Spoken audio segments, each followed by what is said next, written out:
အသက်ရွယ်ကြီးတာနဲ့လူကြီးဖြစ်သလားအသက်ကြီးခြင်းအသက်ငယ်ခြင်းအထီးကမဟုတ်ဘူးတဲ့လူကြီးဖြစ်ဖို့ရအတွက်ကအရေးချင်းရှိသေးတယ်။ဆိုပြဟောတာခင်းနဲ့မတမကြိုက်တယ်။ခေါင်းပေါ်ဆွေးနေဖြူယုံနဲ့လူကြီးမခေါ်နိုင်ဘူး။ဒါပြင်လူကြီးမခေါ်ရင်ဘယ်လိုခေါ်ရမလို့ဆို။အိုမင်းရင်းရော်ပြီးတော့ရင်းမဲ့နေတဲ့အရွယ်ဖြစ်လို့တဲ့။ခေါ်ခြင်းခေါ်မဲ့ဆိုရင်အသုံးမဝင်နဲ့အဖိုးကြီးလို့ပြောခြင်းပြောတယ်။အချီးနီးအိုမင်းသွားသူလို့ပဲဆိုရမယ်။အရေးချင်းမဲ့ပြီးတော့အိုမင်းနဲ့သူ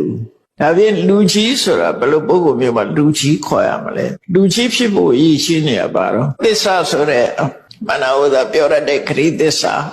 ဓမ္မလို့ဆိုတဲ့အသိပညာအဟိတဆိုတဲ့မေတ္တာကရုဏာတယမဆိုတဲ့ကုကျင့်တရား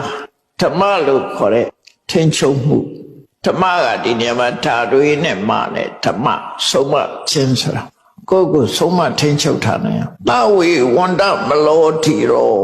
ရှင်နဲ့ကအညစ်အကြေးတွေကိုထွေးထုတ်ပြီးသားဖြစ်ရမယ်ဆိုလိုတာကနှလုံးသားတန့်ရှင်းရမယ်ရှင်ထဲမှာအပြစ်မှန်နဲ့ကောင်းတာမဟုတ်ဘူး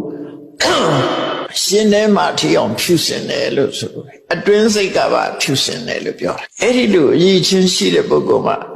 ထေရောဣတိပါဥစတိတကယ်လူကြီးလူကောင်းလို့ခေါ်မှာဖြစ်တယ်အသက်ရွယ်ကြီးတာနဲ့